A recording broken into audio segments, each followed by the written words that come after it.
Bismillahirrahmanirrahim. Assalamualaikum warahmatullahi wabarakatuh. Eh, Pada pertemuan kali ini, saya akan menjelaskan lanjutan dari materi yang sebelumnya, yaitu mengekstraksi informasi dari teks.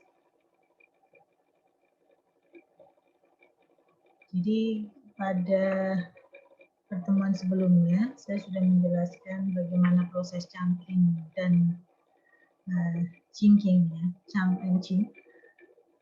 Dan saya juga sudah memberikan tugas, saya sudah lihat sekilas. Hasilnya sebagian sudah sesuai dengan yang saya harapkan. Baik, nah melanjutkan dari setelah kita melakukan proses chunking atau sebenarnya di situ adalah proses pemotongan menjadi chunking. Chunking itu sebenarnya proses memotong-motong kalimat sehingga sesuai dengan yang diinginkan dan akan dievaluasi. Nah, sekarang setelah kita tahu bagaimana proses chunking dan chinking, kita akan masuk ke bagaimana proses mendevelop dan mengevaluasi chunkers. Kita di sini membutuhkan korpus yang sudah ada labelnya atau beranotasi. Jadi dalam korpus itu sudah diberikan label sesuai dengan peruntukannya. Jadi memang ada hanya korpus-korpus tertentu. Kemudian di sini kita akan melihat mekanisme bagaimana mengubah format IOP menjadi pohon NLTK. Lalu bagaimana kita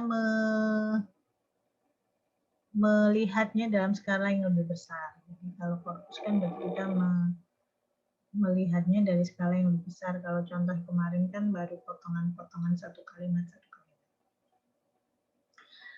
Dan selanjutnya nanti kita akan melihat atau menilai bagaimana keakuratan dari sebuah chunker yang kita bangun. Nah, bagaimana hubungannya dengan korpus yang kita gunakan.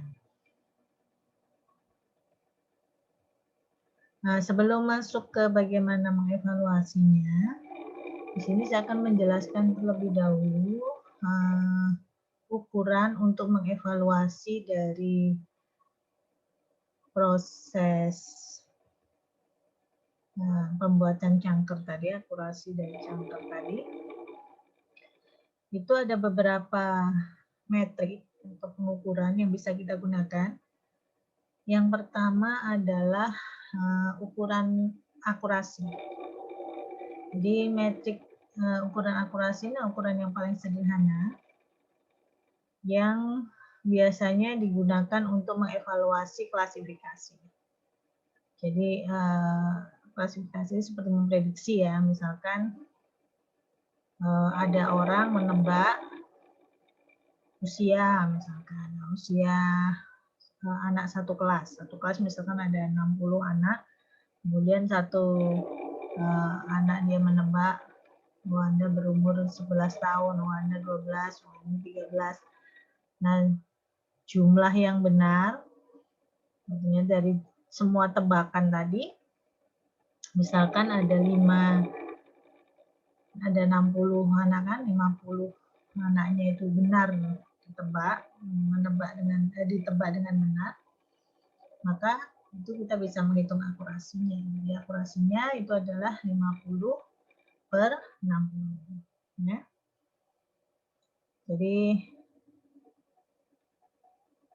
bisa juga dipakai misalkan kalau ada sebuah sistem yang dipakai untuk mengklasifikasikan jenis kelamin dari nama, ya. Nama, ya, ini bukan orang, ya. Kalau orang kita dengan melihat kita pasti sudah tahu mana yang laki-laki dan perempuan. Meskipun mungkin ada yang berbeda sedikit, itu kan bisa dikatakan suatu anomali. Jadi kalau kita membuat sistem yang dalam natural language processing, kita ingin mengklasifikasikan jenis kelamin dari nama, jadi kita punya nama-nama dalam sebuah kalimat kita ingin mengklasifikasikan ini itu menjadi nanti he atau she. Nah, jadi kita hanya mengklasifikasikan namanya saja. Misalkan ada 80 nama, kita lakukan proses pengujian, ternyata 60-nya benar, sedangkan yang lainnya salah, maka dikatakan akurasinya itu adalah 60 per 70. 60 per 80 atau sama dengan 75%.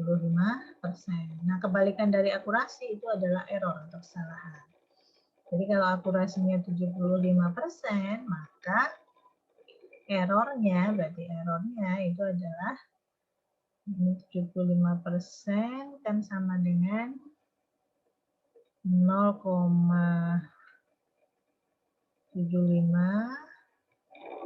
Nah, maka bisa dituliskan errornya itu sama dengan 100% dikurangi dengan 75%.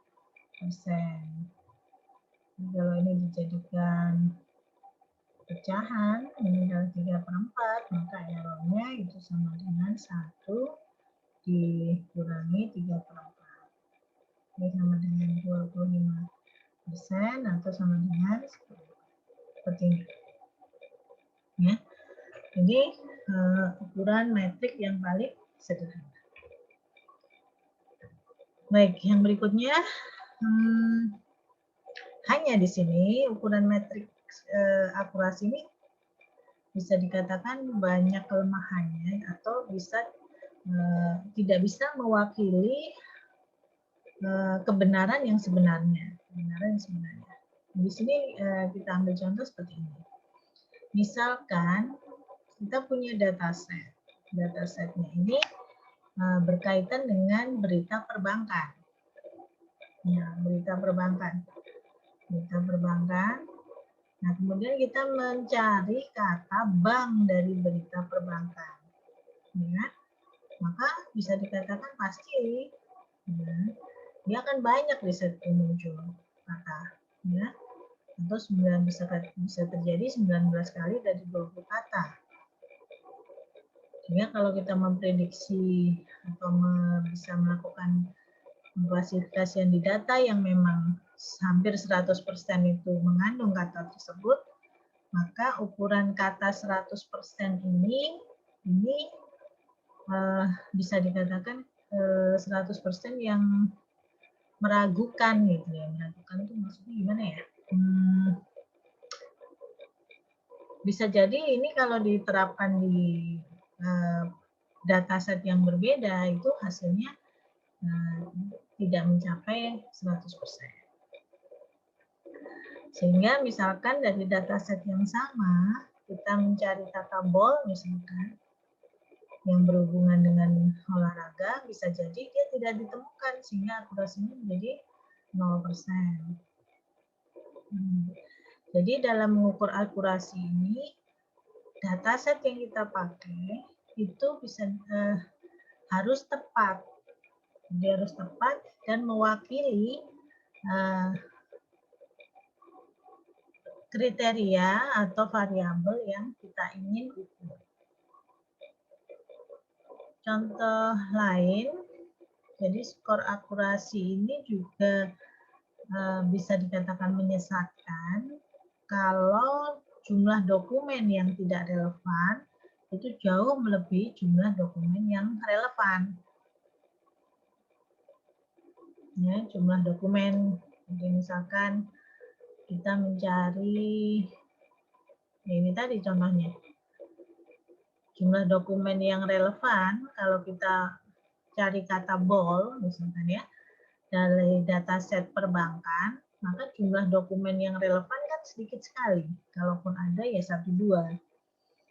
Sehingga ini tidak bisa dikatakan 0%-nya itu akurasi yang benar. Karena memang jumlah dokumen yang relevan itu tidak banyak. Gitu. Sehingga di dalam kalau kita mengukur data dengan menggunakan akurasi, dataset yang kita pakai itu harus balance. Balance itu artinya ya kata apapun yang kita cari harus sesuai dengan dataset yang kita miliki. Jadi kalau kita mempunyai dataset berkaitan dengan perbankan misalkan, maka ya semua yang berhubungan dengan perbankan, misalkan customer, kemudian berhubungan dengan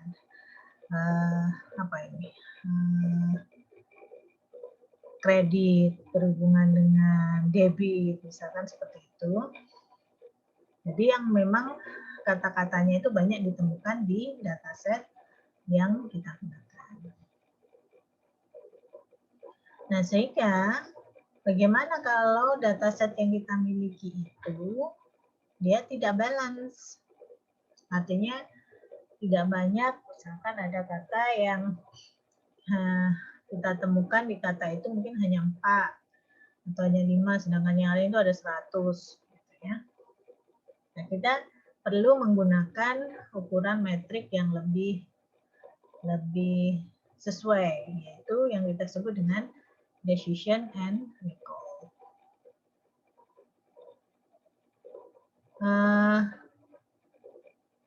Di mana dalam precision and recall ini tugas ukuran yang berbeda dalam untuk tugas pencarian itu berdasarkan jumlah item di masing-masing. Jadi jumlah item. Jadi kita ngukurnya itu tidak berdasarkan dataset keseluruhan, tapi berdasarkan jumlah dari data yang kita ukur. Jadi kalau misalkan di dalam dataset itu kita mempunyai data perbankan, data berhubungan dengan kata bank itu misalkan hanya 5, ya kita bandingkan dengan 5 itu. Tapi kalau kita punya data yang misalkan dari dataset perbankan itu kita mempunyai kata debit misalkan ada 10, ya kita mengukurnya hanya berdasarkan kata yang 10 tersebut. Ya. Maka di sini nanti itu ada 4 ukuran. 4 ukuran, yaitu yang disebut dengan true positive, ya, true negative, false positive, and false negative. Ya. Nah, masing-masing penjelasannya gimana? Kita lihat bahwa true positive itu adalah item relevan yang kita identifikasi dengan benar sebagai relevan. Nah, maksudnya gini. Jadi kalau dari dataset, kita punya dataset. Kalau saya berbicara dataset, misalkan jumlah kata dalam dataset ini ada 100. Ya. Ini datasetnya. Nah, kemudian kita ingin mencari kata bank. Data bank. Dari dataset tersebut ada kata bank. Nah, kalau kita hitung dari kata bank ini, dari dataset ini, jumlah kata bank itu ada 50 misalkan. Maka dikatakan ini adalah item yang relevan. Nah, dari 50. Nah, kalau misalkan dari hasil pencarian, hasil pengenalan, dari sistem NLP yang kita miliki, dia berhasil mengenali tulisan bank atau kata bank itu sebanyak 30, ya, 30. Maka jumlah true positifnya itu adalah sebanyak 30. Jadi 30 kan yang relevan. Jadi 30 kata bank dari 50, maka jumlah ini tadi item relevan yang kita identifikasi dengan benar sebagai relevan. Jadi dari 50 tadi, 30 berhasil kita kenali. Maka true positifnya itu adalah 30. Ya. Kemudian true negatif itu adalah item yang tidak relevan. Item yang tidak relevan, tapi yang kita identifikasi dengan benar sebagai tidak relevan. Ya, maksudnya ini. Jadi misalkan dari 50 tadi kan 30 dia berhasil mengenali kata bank. Dari 50 kata bank. Nah, kemudian sistem itu juga berhasil mengenali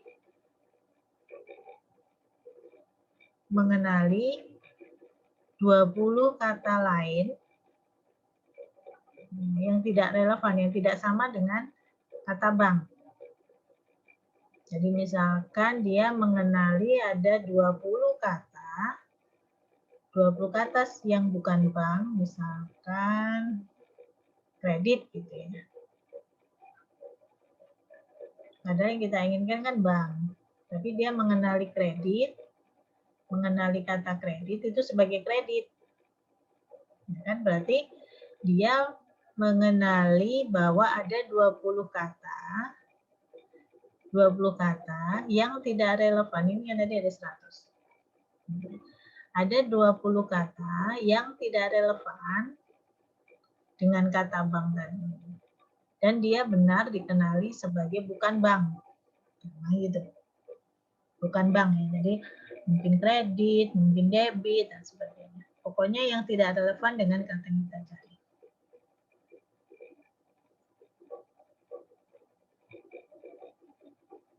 Nah, kemudian lalu false positive. Ini yang disebut dengan error tipe 1. Jadi false positive itu adalah item yang tidak relevan tapi dikenali sebagai relevan. False positive. Jadi item yang tidak relevan tapi dikenali sebagai item yang relevan. Maksudnya tadi pada saat dia mengenali kata bank, ternyata ada berapa ya, misalkan 10 kata kredit ya, itu dia dikenali sebagai bank. Jadi harusnya kan dia harusnya dia kredit, tapi dia dikenali sebagai bank. Jadi jumlah itu adalah false positif itu jumlah yang salah dari yang relevan.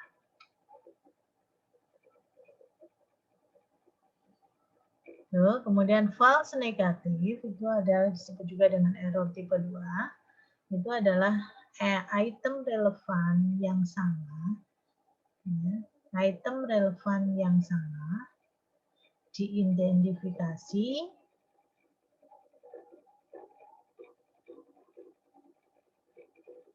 sebagai tidak relevan.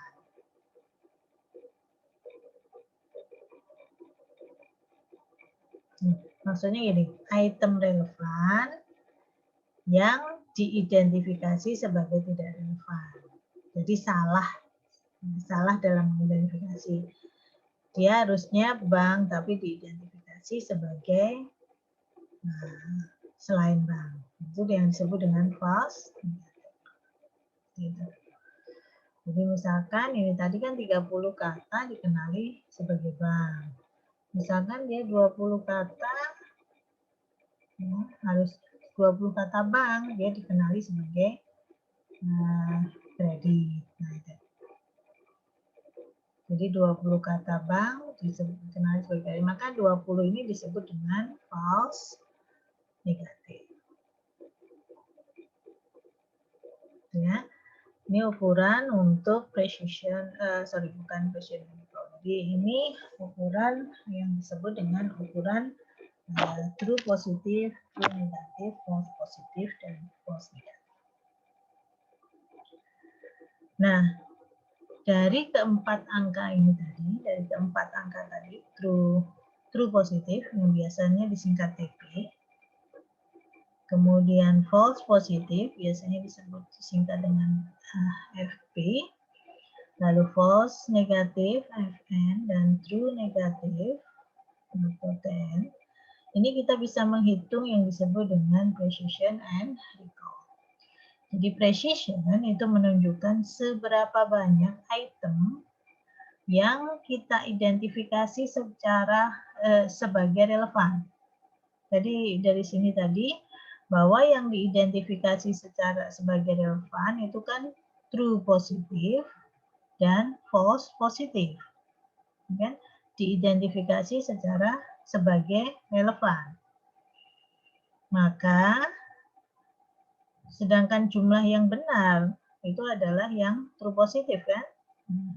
Sehingga precision itu adalah banyaknya true positif, yaitu item yang relevan tapi diidentifikasi sebagai relevan, dibagi dengan jumlah keseluruhan item yang diidentifikasi secara relevan.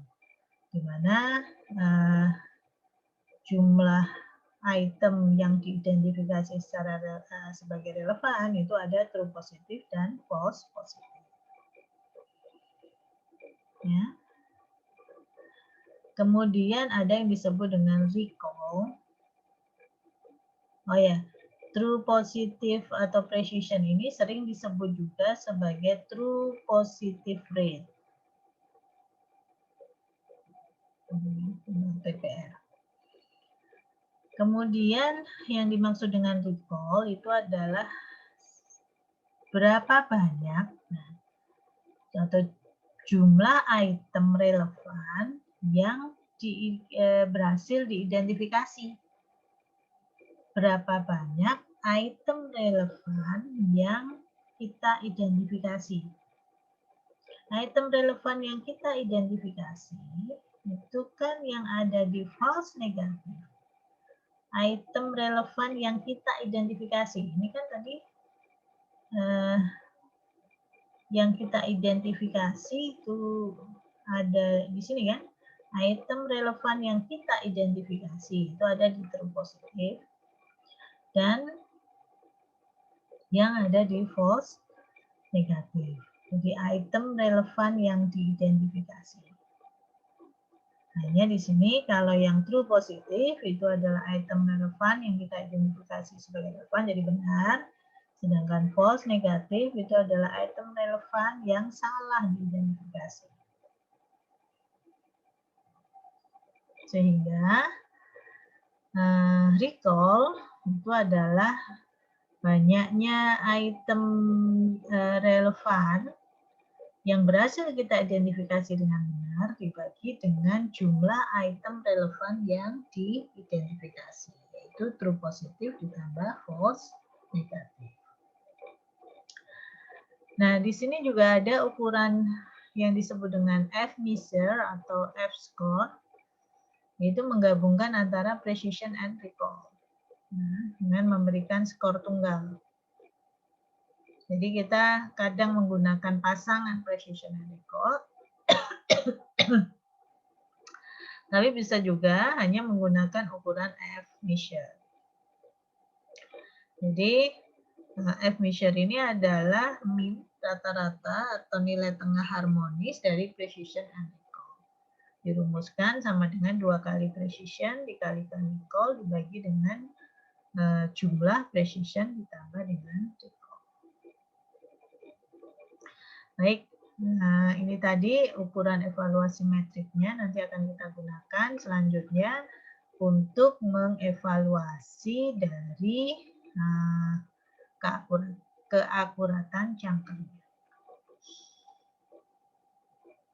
Nah, kita kembali sekarang ke bagian mana membangun cangker. Jadi yang kita pertama lakukan, misalkan kita ingin membaca format IOB dulu dari korpus. Ya. Kita menggunakan modul Corpora yang memuat Wall Street Journal. Kemudian di sini sudah diberi tag. Nah, kemudian kita akan melakukan chunking atau dipotong menggunakan notasi IOB. Masih ingat ini inner, outer, ya. Kemudian kategori potongan chunk yang disediakan dalam korpus ini,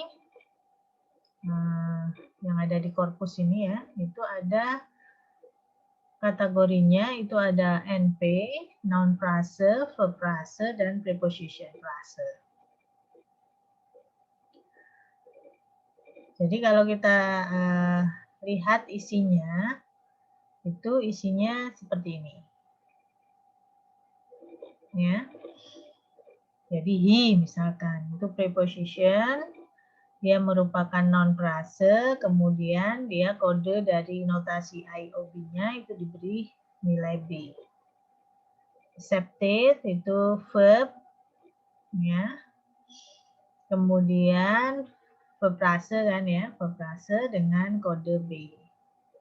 The, determinan, kemudian noun frase dia kode B.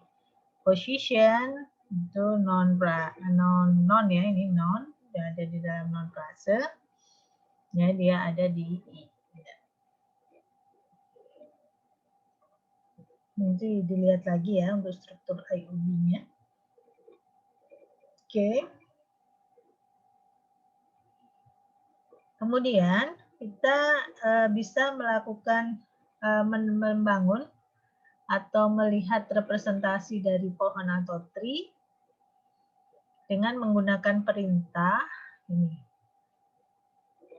Jadi chunk ini adalah nama dari korpusnya, yaitu con LL, string 2, tree. Ini kemudian dari chunk-nya. Nah, ini kita bisa membangun. Kita nanti akan bisa melihat bentuk dari pohonnya.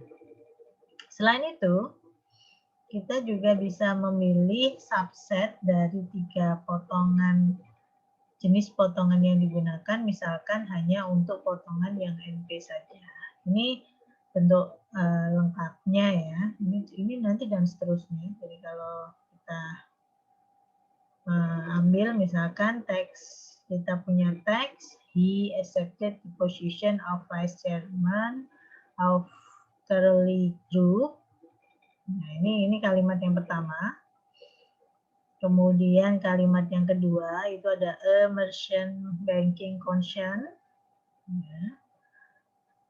Dan seterusnya di sini masing-masing itu sudah ada dalam bentuk chunk-nya ya, dari dalam bentuk IOB format.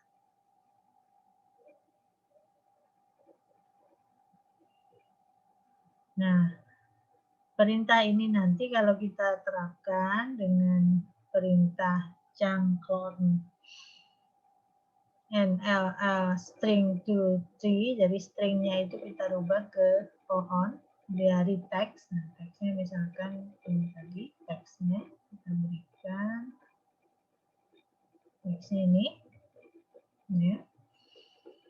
Kemudian chunk type-nya kita pilih hanya NP saja.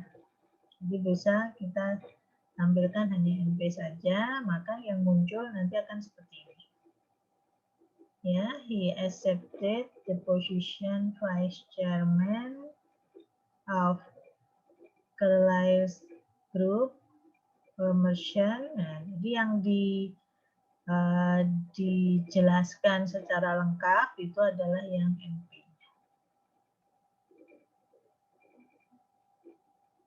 Atau yang kita potong-potong ya. Yang kita potong-potong itu adalah NP.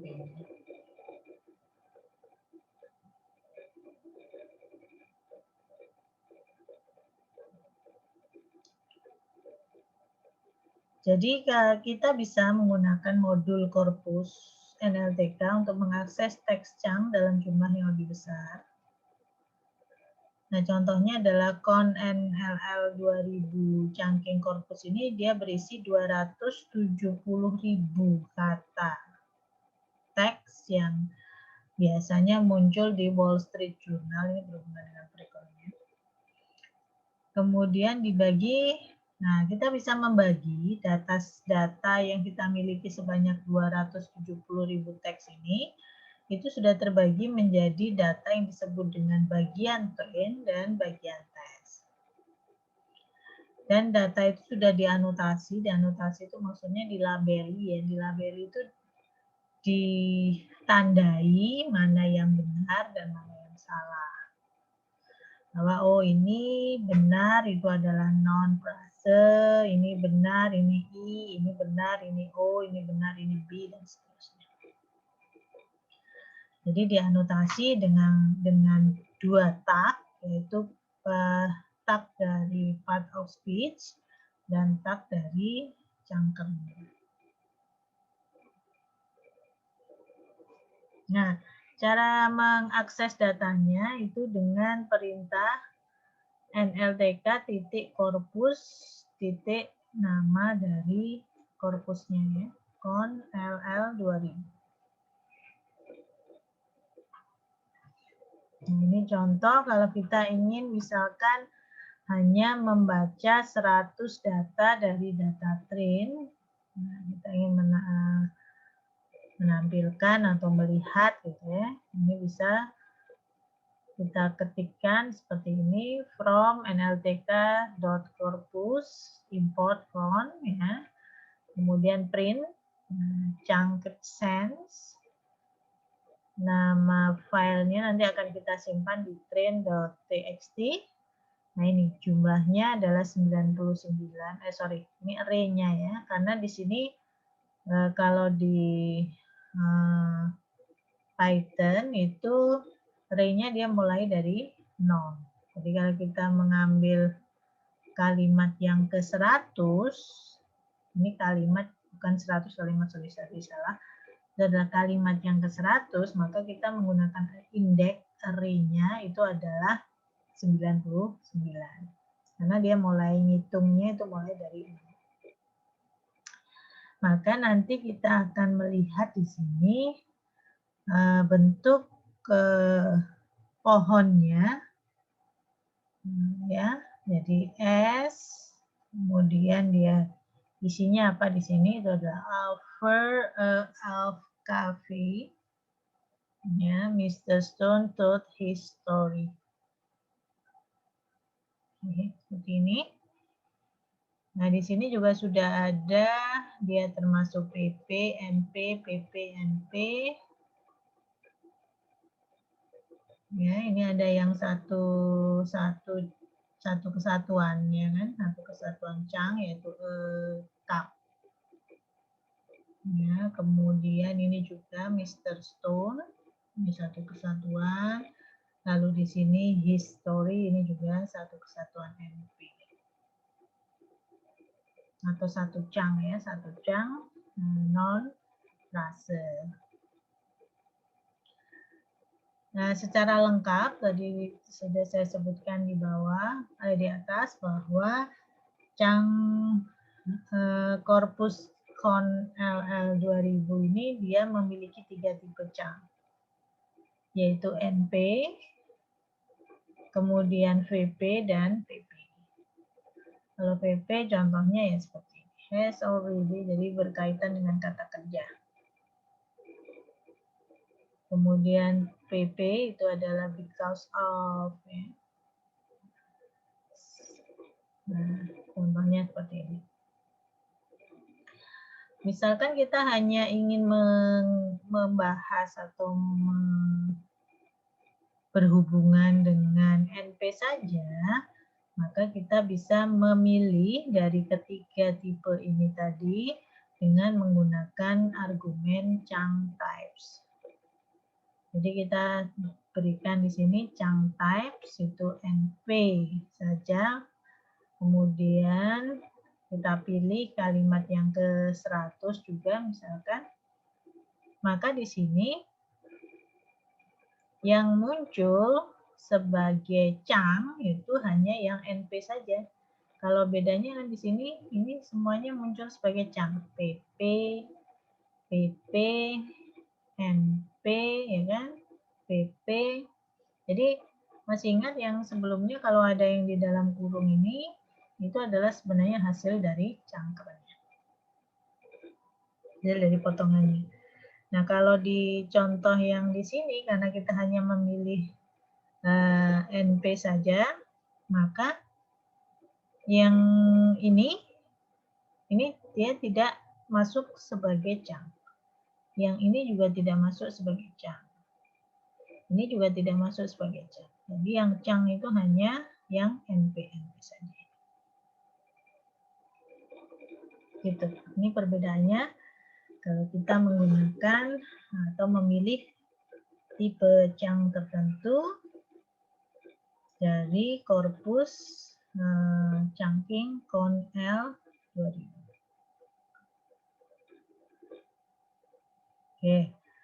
Nah, sekarang setelah kita dapat mengakses korpus yang telah dipotong-potong tadi, kita dapat mengevaluasi cangkernya. Caranya adalah pertama kita menetapkan baseline-nya dulu untuk trivial CP parser chunks.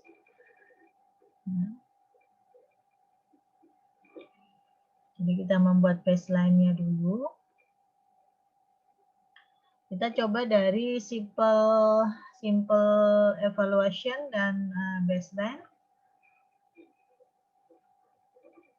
Jadi caranya seperti ini, kita sama mengambil dari NLTK korpus, kita mengimport L 2000, kernel ya, ini sebenarnya mungkin kernel 2000. Lalu kita ambil variabel CP, ini untuk menyimpan regular expression parsernya. Nah, kemudian kita ambil data untuk yang tipe NP ke variabel testnya. Nah, data yang ada di test send ini nanti itu bisa kita evaluasi dengan perintah cp.evaluate. cp.evaluate. Yang dievaluasi itu adalah kata-kata yang atau bukan kata ya, kata yang sudah dicangker tadi, yang dicang. Hanya di sini yang kita yang tipe cang kita pilih yang NP. Jadi yang contohnya yang hasilnya seperti ini. Tapi ini semua. Kalau ini kan kita hanya melihat contoh yang ke-99. Nanti kalau kalian ingin melihat semua ya coba di print aja semua. Tuh ya. Nah, ini perintah print ini untuk mencetak. Jadi hasil evaluasi dari Chang test kernel 2000 dengan tipe Changnya adalah NP, itu adalah akurasi IOB-nya itu 43,4%. Akurasi ya, jadi di sini menggunakan akurasi. Kemudian precision-nya 0, recall-nya 0, dan admission-nya juga 0. Ini untuk yang menggunakan parser Chang tipe trivial regular expression-nya, baseline-nya. Nah, bisa dilihat di sini akurasi dari tag IOB-nya 43% itu berarti sekitar sepertiga ya. Sepertiga kata-kata yang diberi tag dengan O itu tidak ada di dalam NP Chang.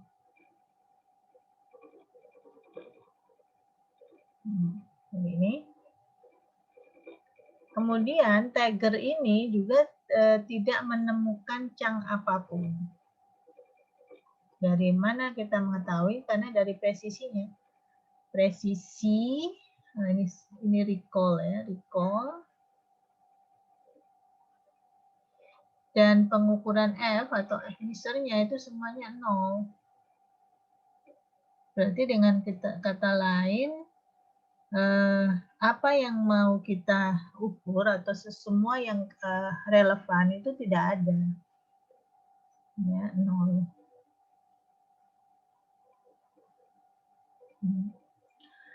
Ini kalau kita menggunakan baseline. Baik, sekarang kita akan coba menggunakan regular expression. Ya. Jadi kita akan mencoba memecah, ini tadi yang regular expression-nya yang baseline, yang sudah istilahnya yang memang dasarnya seperti itu. Nah, sekarang kita akan memecah regular expression-nya itu menjadi bentuk regular expression seperti ini. Ini ya. NP itu sama dengan CD J NP.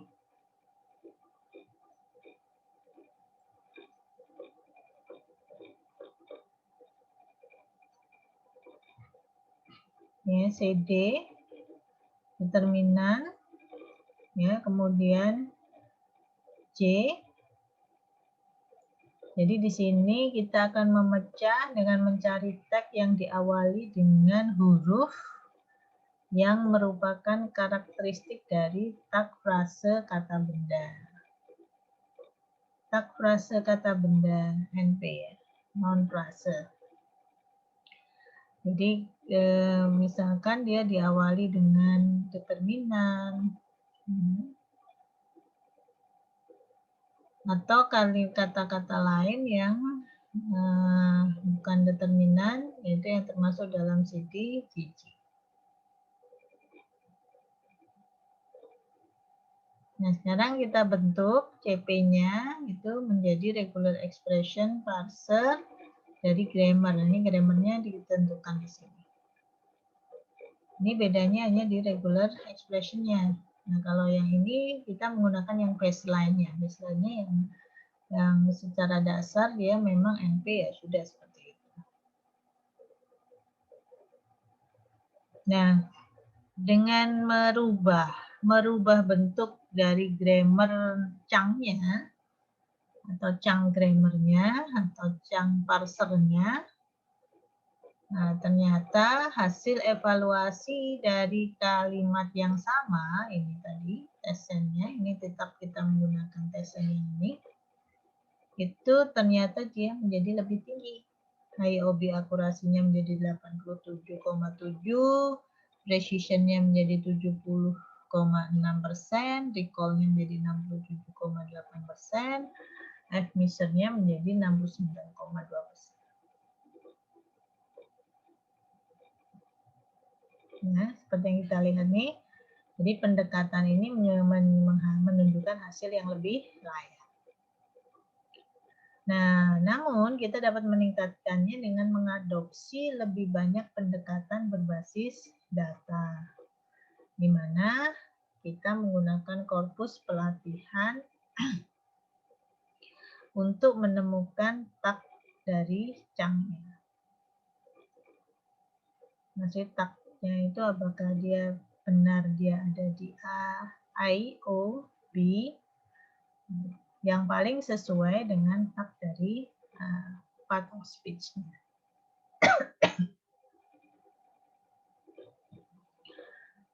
Nah, di sini kita menggunakan pelatihan korpus dengan menggunakan tag dari bentuk unigram.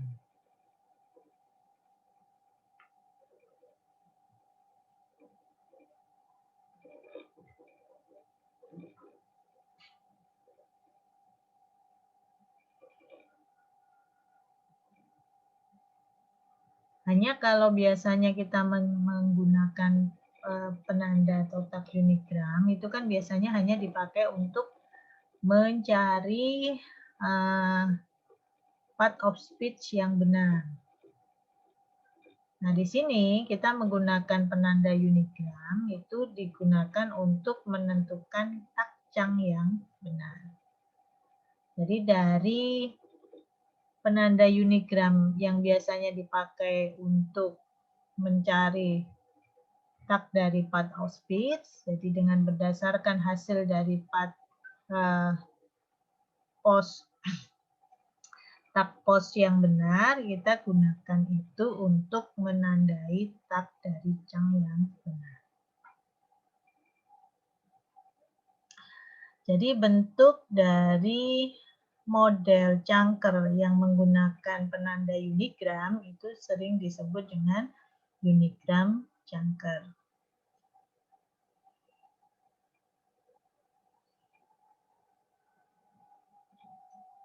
Ini ya. Ini adalah contoh bagaimana kita mendefinisikan kelas unigram Changker. Ini. Jadi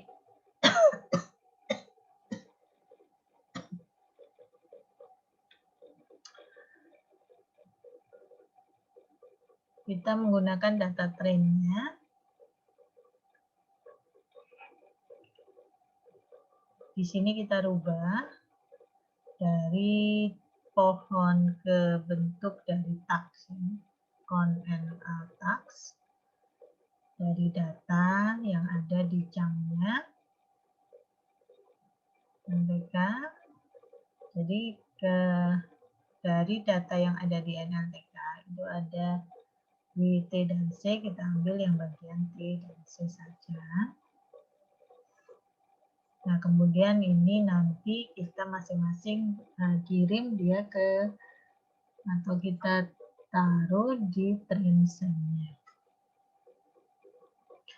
Kemudian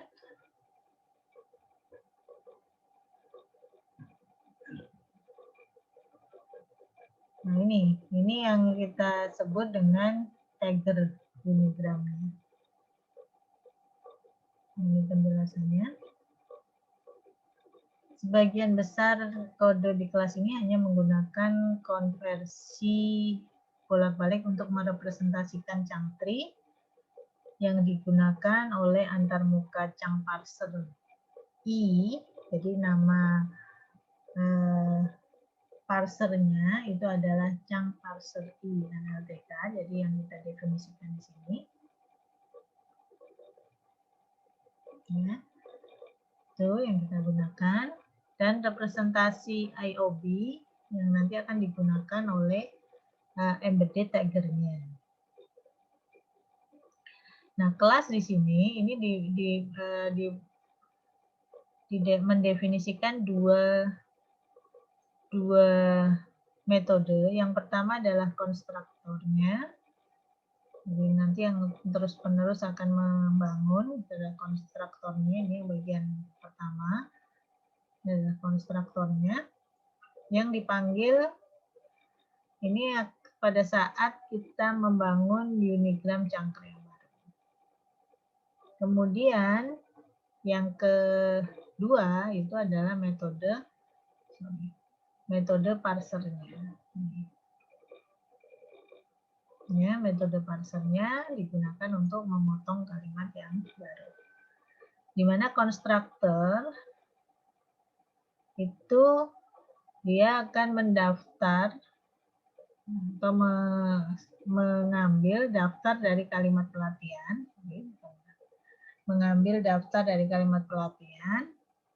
yang nanti akan berbentuk Changtree.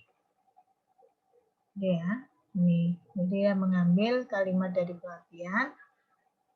Ini dia nanti akan dirubah menjadi bentuk Changtree.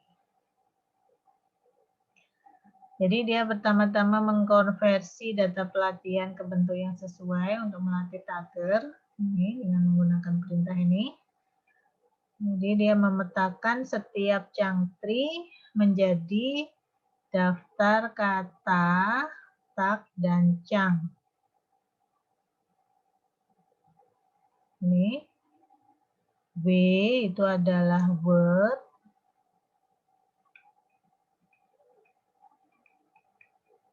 T itu adalah tag. Dan C-nya ini adalah Chang. Ya. Jadi di sini jadi yang dilakukan oleh konstruktor itu adalah seperti itu. Dia mengkonversi data pelatihan menjadi nanti agar sesuai dengan bentuk untuk melatih tagernya. Tuh. Jadi dia merubah dari tree dirubah menjadi tags dengan mengambil dan menjadi bentuk daftar word, tag, dan chunk. Nah, kemudian dia menggunakan data pelatihan yang dikonversi untuk melatih Unigram Tagger dan menyimpannya di Self Tagger.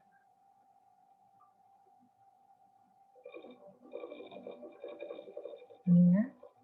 Jadi nanti Unigram Tagger ini dia mengambil dari data train tadi yang berbentuk tag dan chunk, ya, yang diambil dari data yang dikirim.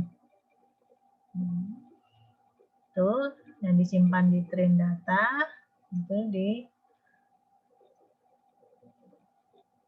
digunakan NLTK Unigram Tagger disimpan di Self Tagger.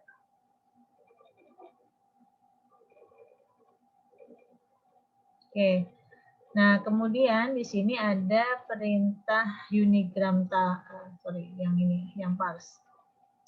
Yang ketiga, yang bagian metode parsernya, ini tugasnya adalah mengambil kalimat yang diberi tag sebagai inputnya. Jadi inputnya itu adalah kalimat yang sudah diberi tag.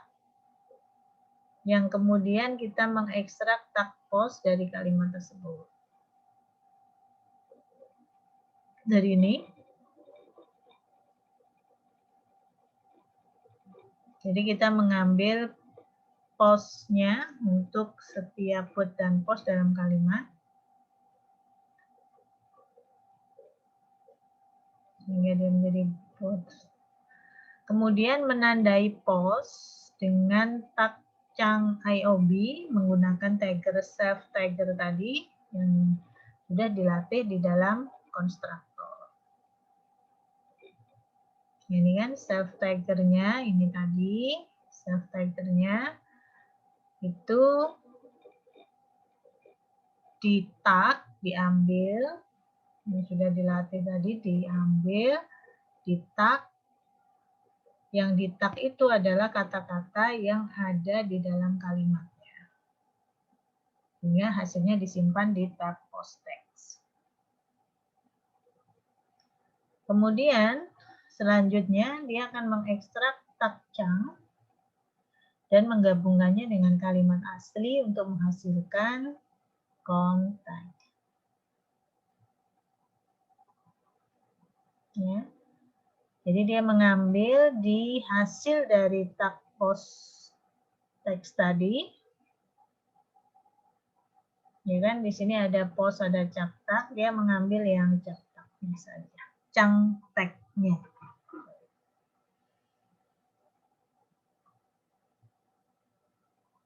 Nah, terakhir kemudian dia menggunakan kernel text to tree. Jadi dia merubah dari kernel text tadi, kernel text yang dihasilkan dirubah ke tree untuk menghasilkan chunk tree.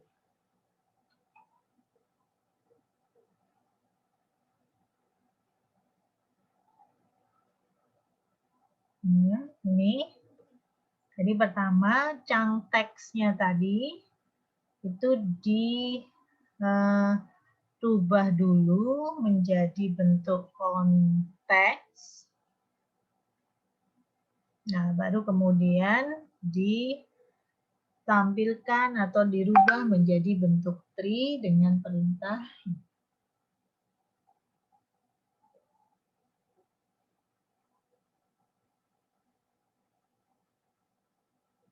Nah, sekarang kita akan uji hasil dari perintah ini tadi. Ya. Jadi kita bisa menguji seberapa akurasinya kalau kita menggunakan model Unigram Janker. Nah, ini. uji kinerjanya caranya seperti ini ya, sama tes sennya kita misalkan kita ambil dari data teks tesnya, kemudian trennya kita ambil dengan tipe chunk yang sama yaitu NP. Nah ini unigram chunker kita panggil di sini unigram chunker dari sini. Ini kan kelasnya namanya unigram chunker. Ya, dia butuh input NLTK chunk parsi. Ini kita menggunakan train sen. Nih, ya. Nah, ini unigram chunker kita bisa evaluate dengan menggunakan data dari tes sen. Nih, maka akurasinya dia menjadi lebih tinggi dibandingkan kita menggunakan model dari baseline maupun yang kita gunakan dengan menggunakan regular expression tertentu. Ini adalah unigram dengan menggunakan unigram chunker. Jadi bisa dilihat di sini chunker ini bekerja dengan cukup baik dengan ukuran measure F-nya, keseluruhan measure-nya itu adalah 83%. Sekarang kita akan pelajari dengan menggunakan tagger unigram ini, kita bisa menetapkan tag ke setiap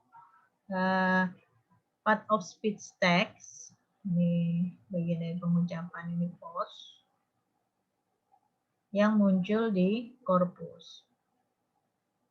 Nah, ini caranya, perintahnya seperti ini, post tag itu sama dengan, ini adalah diurutkan dari kata-kata yang ada di leaf. Di leaf-nya parse tree-nya kita mengambil word dan post part of speech ya.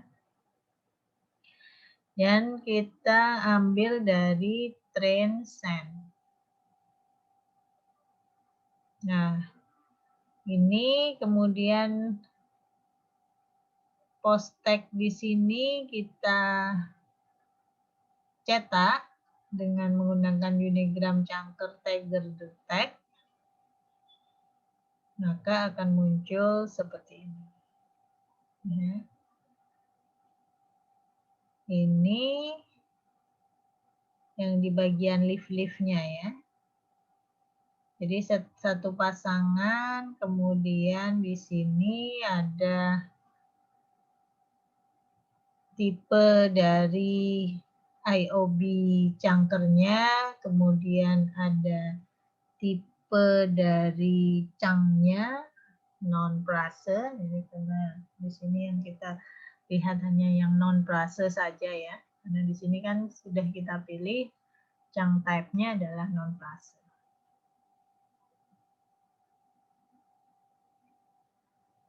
Ini bentuk dari unigram chunker dalam bentuk tagger unigram. Jadi bentuk tagger unigramnya itu akan menjadi seperti ini.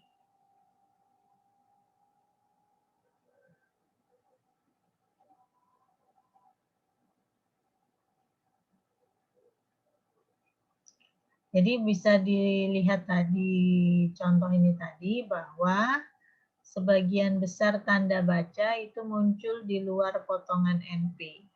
Jadi sebagian besar tanda baca itu tidak muncul di luar NP.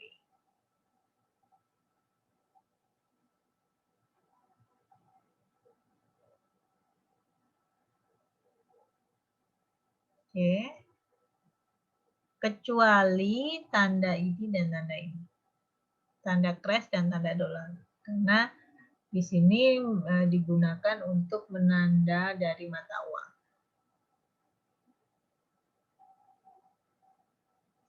Kemudian ditemukan juga bahwa determiner dan possessive itu terjadi di awal potongan NP. Jadi ini possessive, PRP dolar, dan WP dolar.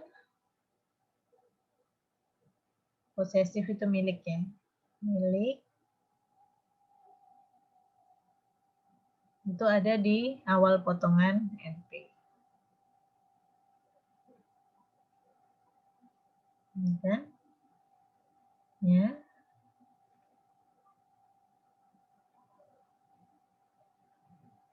Ini PRP dolar. WP dolar. Ya, ini ada di awal potongan NP. Sedangkan jenis kata benda ada NN, noun, NNP, NNPS, NNS. Ini sebagian besar terjadi di dalam potongan NP. Nih. NEPS, ya kan? NNP, NN, kemudian mana lagi?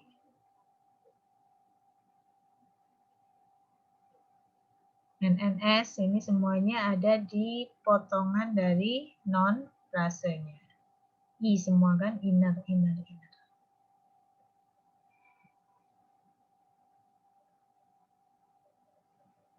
Ini adalah unigram Chunker.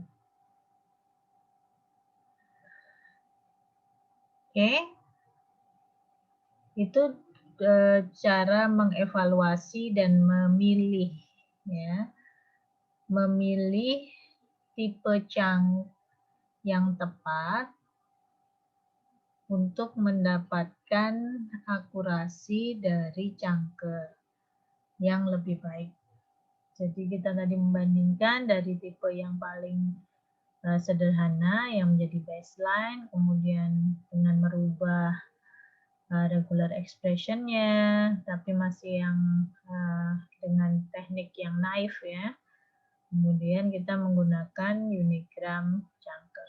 Mungkin yang unigram Chunker ini lebih kompleks, tapi dia hasilnya menjadi lebih baik. Oke, yang selanjutnya kita akan membahas mengenai NER atau Name Entity Recognition.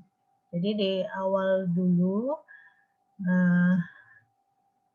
minggu lalu pada part pertama, saya sudah menjelaskan mengenai entitas, kan?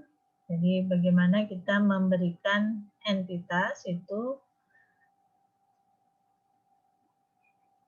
dari datanya ya. Jadi nama entitas, contohnya misalkan nama Eddie Bonte, Presiden Obama, ini termasuk apa? Termasuk person. Kemudian ada nama Mount Everest, itu dia termasuk apa? Oh, termasuk location. Ini yang disebut dengan name entity atau nama dari entitas. Nah, jadi entitas bernama atau name entity itu adalah frase kata benda yang merujuk pada tipe individu tertentu, misalkan organisasi, nama orang, tanggal, lokasi, dan sebagainya. Ini contohnya ya. Nah, sekarang yang menjadi permasalahan di dalam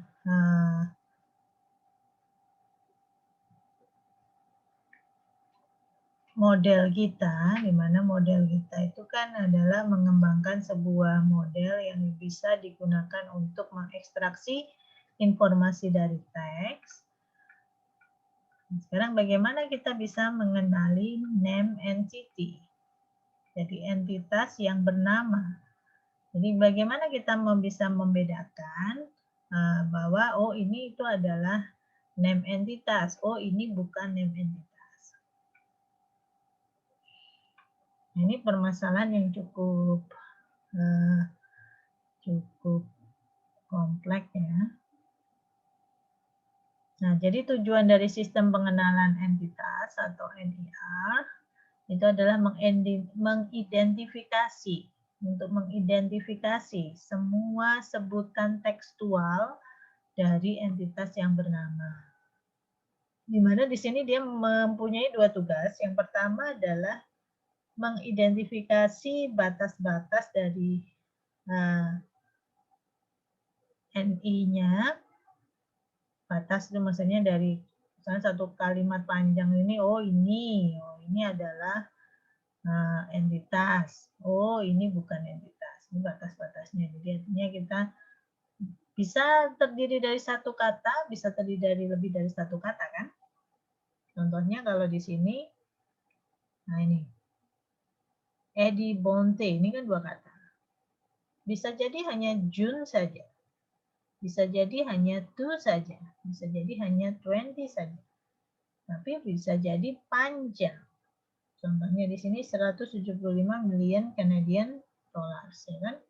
Ini memiliki 4 kata, bisa lebih dari satu kata. Nah, menentukan batasnya ini adalah tugas dari NER. Setelah itu, setelah kita mendapatkan, oh ini adalah NI, oh ini bukan, maka yang berikutnya adalah mengidentifikasi jenisnya. Oh, ini adalah termasuk NE location. Oh, ini waktu. Oh, ini organisasi. Oh, ini nama orang. Oh, ini nama sungai dan seterusnya. Jadi, meskipun di sini pengenalan entitas bernama seringkali dilakukan di awal dalam proses ekstraksi informasi, ini juga berkontribusi untuk tugas-tugas yang lain. Misalnya dalam sebuah task atau sebuah sistem yang disebut dengan question and answer. Question and answer, kita mencoba meningkatkan ketepatannya untuk pengambilan informasi dengan memulihkan tidak hanya seluruh halaman, tetapi ada di bagian-bagian yang berisi jawaban. Maksudnya seperti ini. Dalam sebuah kalimat, jadi kalau kita menggunakan satu kalimat dalam sebuah proses question and answer, kita kan kita harus menganalisa sebuah kalimat yang panjang, tapi sebenarnya inti dari kalimat itulah yang menjadi sumber dari pertanyaan. Jadi kita menjawabnya itu bukan berdasarkan satu kalimat yang panjang itu, tapi dengan mengambil bagian-bagian yang penting dari kalimat tersebut. Nah, itu salah satu tugas dari name entity recognition juga. Ya. Sehingga kalau kita menggunakan sebuah sistem yang disebut dengan question and answer, maka prosesnya dia pasti akan memisah-misahkan dulu dari kalimat yang panjang itu ya menjadi potongan-potongan, kemudian dari potongan-potongan itu nanti diidentifikasi mana yang merupakan sumber jawaban atau sumber pertanyaan. Ya, kita sebut dengan name entity recognition. Sekarang kita lihat contohnya dulu ya. Contohnya misalkan dalam kasus question and answer, di sini ada dokumen, ada sebuah dokumen yang bisa dalam bentuk kalimat bahasa Inggris seperti ini ya. The Washington Monument is the most prominent structure in Washington, D.C. and one of the city's early attractions.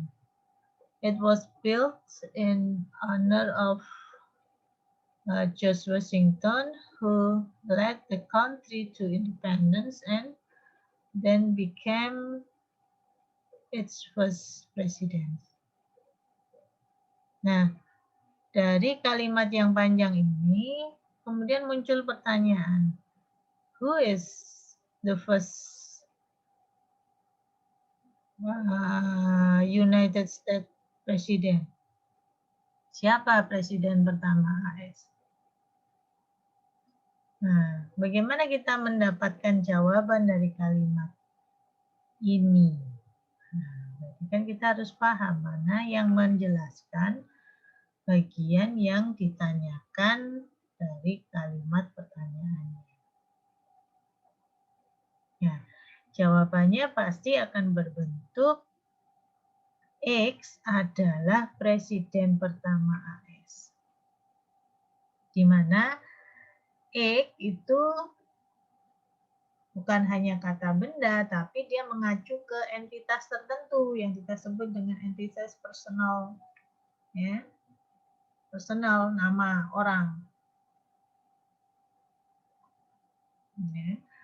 Sehingga kita harus mencari dari kalimat di sini yang merupakan tipe entitas dengan tipe entitas nama. PR. Washington Monument, ini bisa jadi. Washington DC, kan gitu. Mana di antara kata-kata yang ada di dalam kalimat ini yang merujuk ke frase kata benda yang merupakan tipe entitas PR.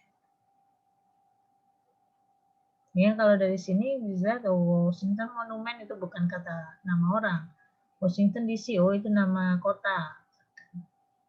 Maka di kalimat pertama ini tidak ada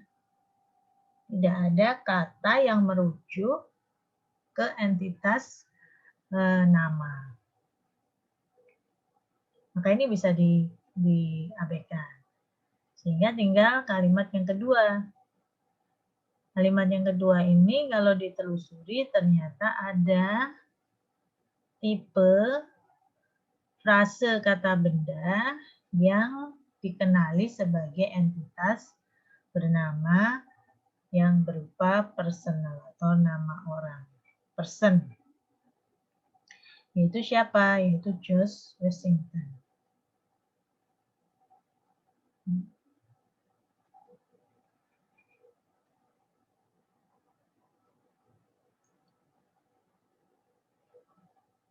Seperti ini ya.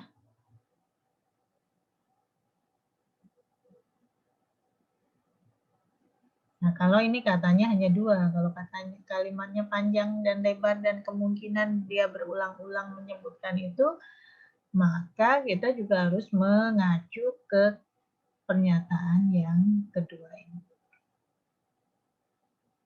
Begitu. Nah, sekarang ini contohnya ya. Nah, sekarang bagaimana cara kita mengidentifikasi entitas bernama tadi? Ya, cukup sulit ya. Jadi salah satu opsinya itu adalah mencari setiap kata di dalam sebuah daftar nama yang sesuai. Yang sering kita sebut kamusnya itu disebut dengan Geseter. Geseter itu sebuah kamus yang berisi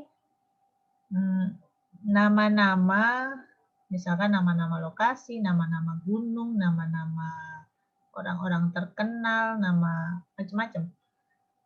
Nah, itu ada coba nanti kalian cari di internet ya, namanya Geseter. Geseter itu seperti kamus tapi berhubungan dengan geografis ya, nama, lokasi, alamat, dan nah, hanya memang pekerjaan, jadi bagaimana kita mengidentifikasi entitas bernama? Tadi kan, misalkan ini ketemu, ini sebagai frase kata benda. Frase kata benda. Nah, frase kata benda dari The Washington Monument ini, ini termasuk apa? Entitas apa? Maka caranya itu adalah dengan mencocokkan di dalam sebuah daftar yang kita sebut dengan kamus. Oh, Washington Monument itu adalah nama sebuah monumen. Misalkan. Hanya pekerjaan ini memang pekerjaan yang sifatnya blindly run, artinya ya berjalannya membabi buta. Jadi membabi buta itu ya kalau dia ada di depan mungkin kita dapatnya lebih cepat, tapi kalau dia ada di kalimat yang susunannya itu ada di susunan yang paling belakang, mungkin nanti kita akan menghasilkan kata itu dengan waktu yang lebih lama. Dan sifatnya dia juga trial and error. Dan satu kamus dengan kamus yang lain itu juga bisa terjadi tumpang tindih atau ketidaksesuaian. Ya, contohnya seperti ini, ada yang salah dikenali sebagai sebuah lokasi. Ya. Padahal ini apa sih? Ini kemudian mungkin ada yang benar, tapi banyak juga yang salah.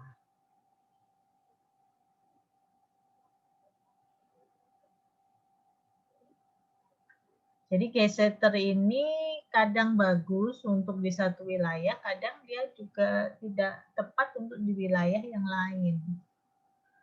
Nah, sehingga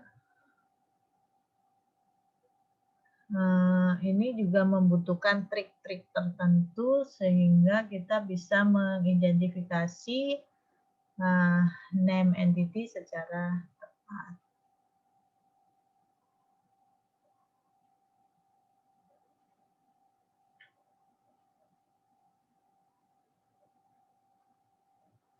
Nah, apakah boleh misalkan kalau gitu yang tadi tidak tepat kita hilangkan?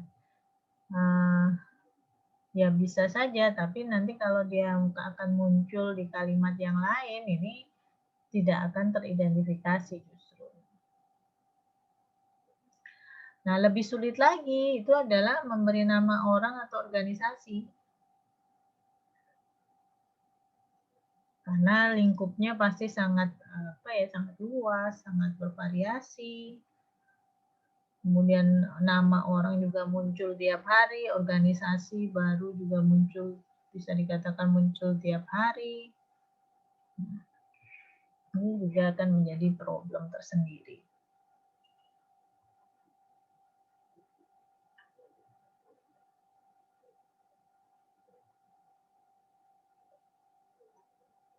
Nah, tantangannya belum lagi adalah nama-nama itu dia modelnya, bentuknya itu tidak hanya satu kata, tapi multi kata. Kadang di dalamnya dia nama tempat dia mengandung nama orang. Ini juga menjadi problem juga. Contohnya perpustakaan Cecil H. Green. Ya, nama orang. Nah, ini apakah dia menjadi entitas yang mana? Entitas nama tempat atau nama orang?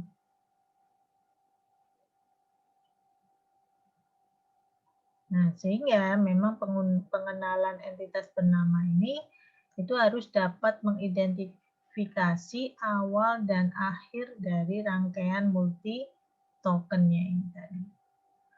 Jadi awalnya bagaimana, akhirnya bagaimana dalam satu rangkaian. Nah, pengenalan entitas bernama ini biasanya atau paling sesuai itu dilakukan dengan menggunakan pendekatan berbasis klasifikasi.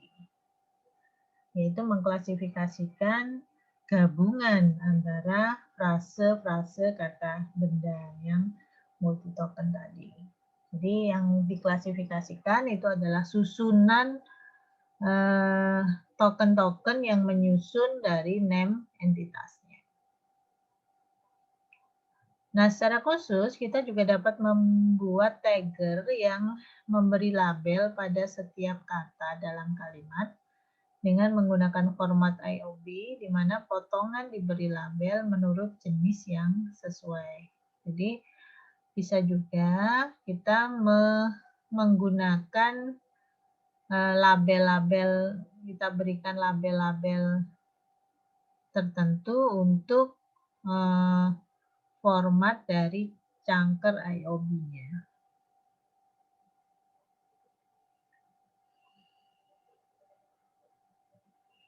Ini contoh data yang digunakan di Cornell 2002 Dutch ya, Belanda. Nah, ini dia memberi tanda untuk yang menyebutkan bahwa ini tuh satu kesatuan. Jadi ada satu token per baris masing-masing dengan tag part of speech dan tag entitas bernama.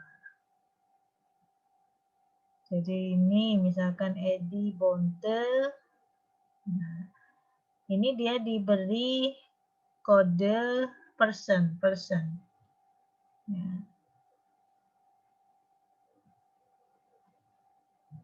Gitu. Jadi sudah diberi tag entitas bernama juga. Selain juga dia menunjukkan tag of chunking-nya. Jadi dengan menggunakan teknik tagger, tapi dengan menggunakan data-data pelatihan, nanti dia akan menggunakan data yang dimiliki ini untuk mengenali kalimat-kalimat yang mirip seperti itu, dia akan dikenali sebagai entitas bernama.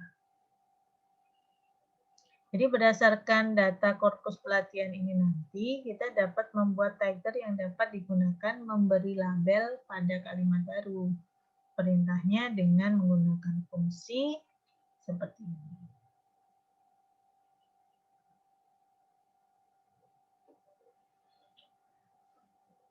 Nah, NLTK ini juga menyediakan fungsi untuk mengklasifikasikan entitas bernama, yaitu dengan menggunakan fungsi NE-chunk.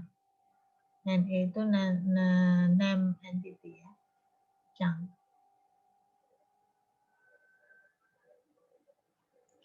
Jadi jika kita menyetel parameter binary itu true, maka entitas bernama hanya diberi tag sebagai NE. Tapi jika tidak, itu nanti akan bisa dihasilkan label kategori, misalkan dia adalah person, organization, dan seterusnya. Contohnya seperti ini. Kita ingin melihat NE-chunk dari korpus ini, dari kalimat yang ke-23, chunk. Nah, di sini misalkan di set binary true gitu ya. Maka hasilnya itu hanya dia akan memberi tag sebagai NE saja. Jadi sini contohnya US, US ini berarti NE, US. Name entity. Kemudian di sini Brooke T. Mosman, ini kan katanya kan ini Brooke T. Mosman. Nah, ini dikurung seperti ini, kemudian diberi tag di sini, ini tag ya, jadi tagnya adalah NE. Lalu kalau tanpa ini misalkan kita coret hasil, misalnya kita tulis seperti ini, maka yang terjadi ini bukan keluar sebagai NE, tapi dia keluar sebagai klasifikasi atau jenis dari NE-nya. Ini, US, GPA. Kemudian Brooke T. Mosman, ini dikenali sebagai person.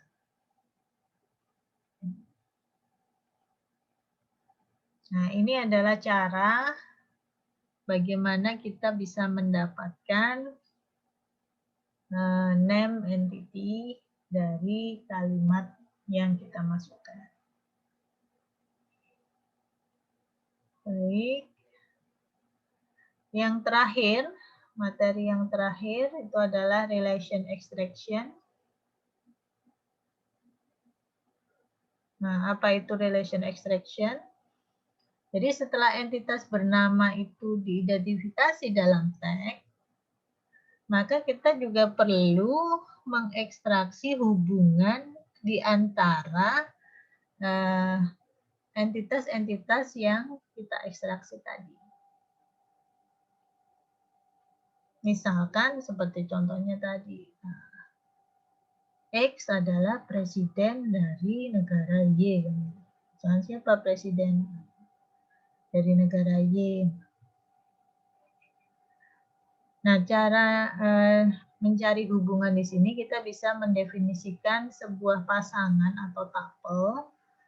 Misalkan pasangannya itu kita nyatakan dalam bentuk tuple 3 komponen atau yang disebut dengan triple X, alpha, Y, di mana X dan Y itu adalah entitas bernama, sedangkan alpha ini adalah rangkaian kata yang memisahkan X dan Y.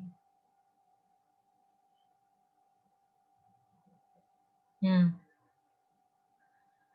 kemudian kita dapat menggunakan ekspresi reguler. Misalkan kita ingin mengenali kata-kata rangkaian kata apa saja yang biasanya memisahkan entitas bernama.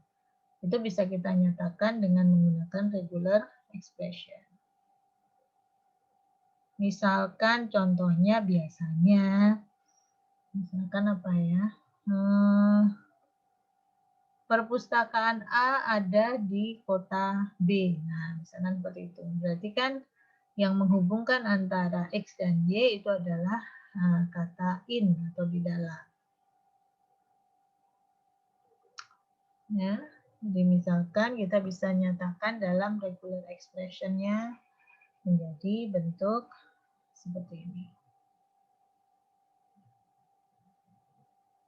In. Kita hanya mau mengambil yang in saja.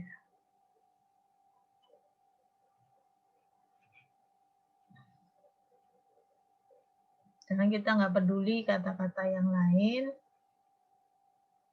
kita hanya ingin mencari yang in-nya saja ya. Berarti kata-kata yang lain bisa diabaikan. Itu dengan mendefinisikan sebuah regular expression. Nah, ini contoh. Misalkan kita ingin menelusuri string yang berisi kata in. Dengan menggunakan regular expression, kita nyatakan seperti ini. Ini ya.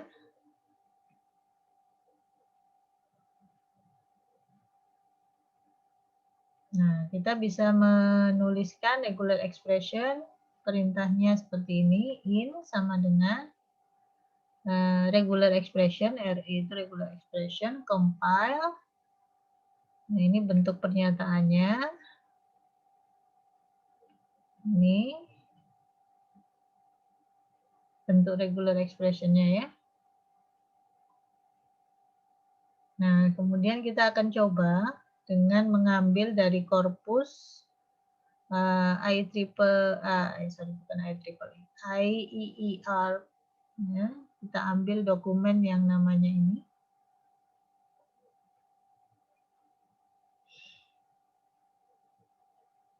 Kemudian mau kita tampilkan ini extract relation perintahnya seperti ini. Ya, organization, location, ya dari dokumen, dari korpus IEER dengan pola patternnya itu adalah yang in. Jadi patternnya adalah in. Kemudian kita akan menampilkan semua tuple yang merujuk ke extraction relation ini. Nah, nanti akan tampil hasilnya menjadi seperti ini. Jadi, organization in location.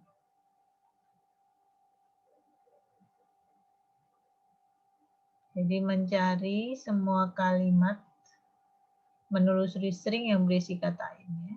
Kata in. Kemudian di situ nanti akan diekstrak relasi dari kata sebelum kata in dan sesudah kata in itu sebagai organization dan location. Ini contohnya WHII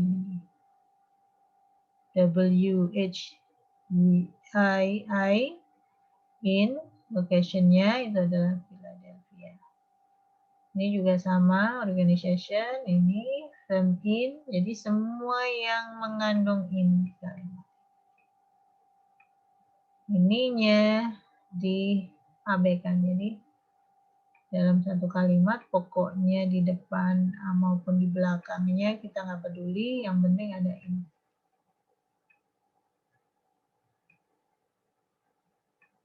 Nah, maka yang sebelum dan sesudah itu akan dikenali sebagai name entity, yaitu name entity-nya apa? ORG dan location. Jadi di sini perintahnya adalah mengekstrak relasi. Di sini perintahnya seperti ini dengan menggunakan fungsi dari NLTK.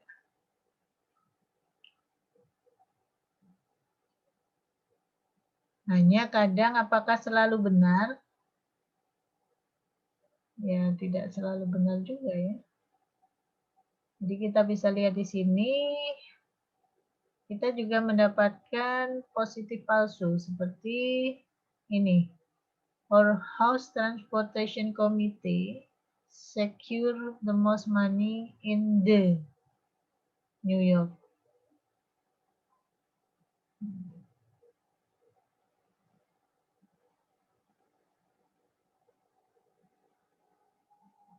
Jadi bisa juga kita mendapatkan hasil yang tidak benar. Contohnya ini open text. Nah, apakah dia juga merupakan nama organisasi?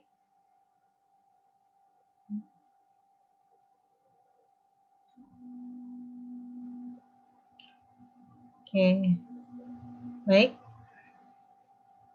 Tapi ya paling tidak kita bisa mendapatkan pasangan yang nanti bentuk seperti ini nanti itu akan bisa memberikan jawaban sesuai dengan problem dalam question and answer.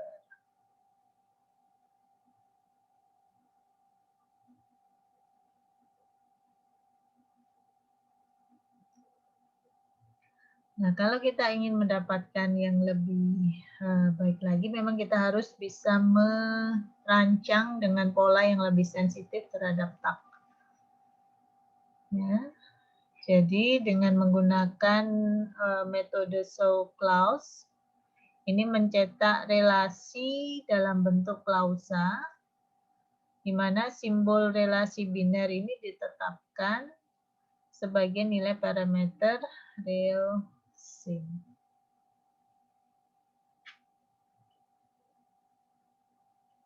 Ini contohnya ya. Jadi kita import NLTK dengan kernel 2002 Dutch tadi.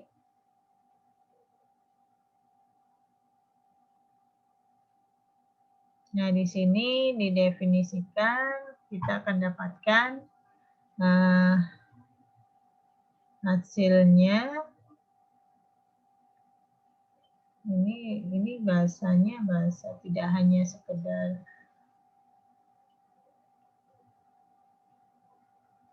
ya, kemudian kita definisikan, nanti dikompil dengan menggunakan PNV ini.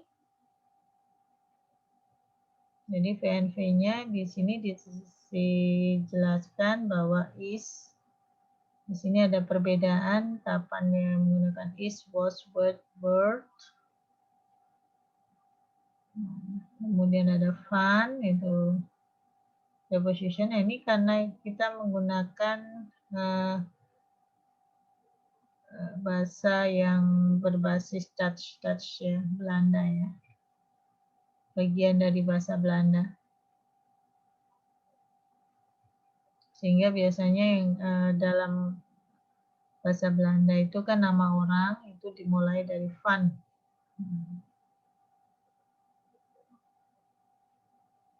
Maka kalau kita compile di sini van, nah,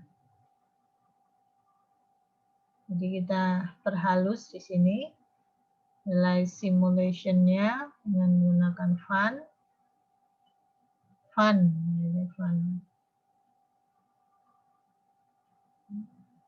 seperti ini ya. Font itu bisa seperti preposition kalau di dalam bahasa Belanda. Jadi kita bisa menyesuaikan sesuai dengan yang kita inginkan. Karena tidak semua bahasa itu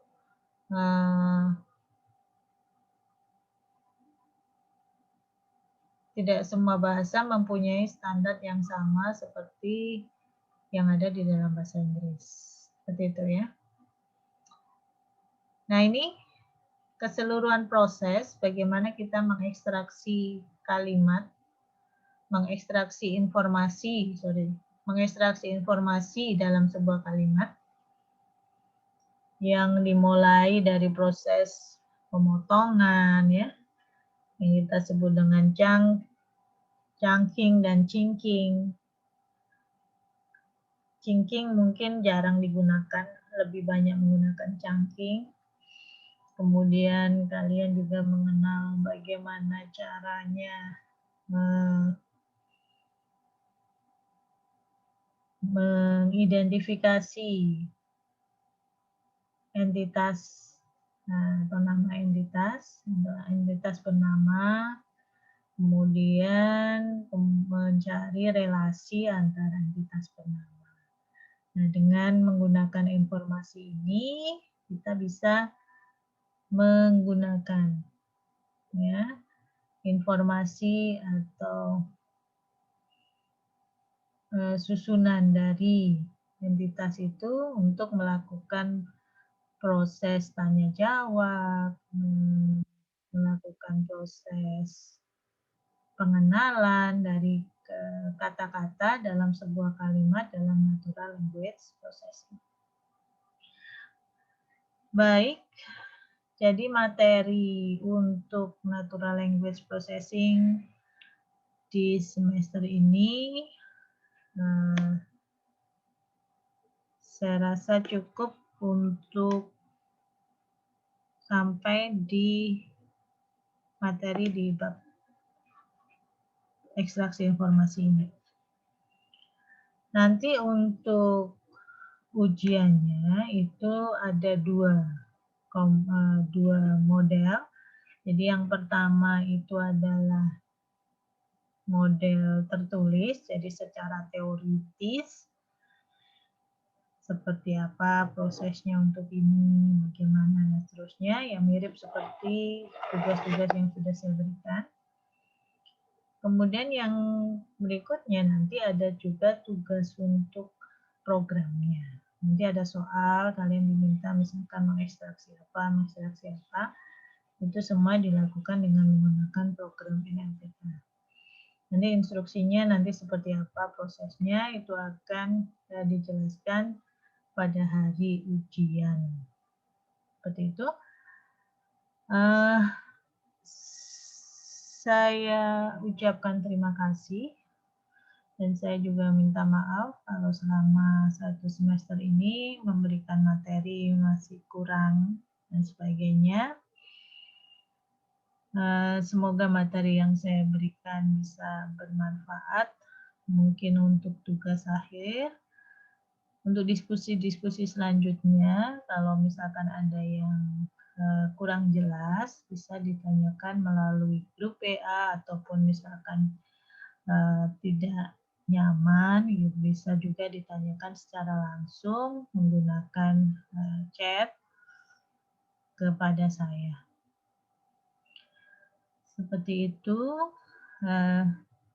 Terima kasih atas perhatiannya. Semoga kita bisa bertemu lagi dalam kondisi yang lebih baik di semester depan. Tetap jaga kesehatan. Wabillahi taufiq wal hidayah. Assalamualaikum warahmatullahi wabarakatuh.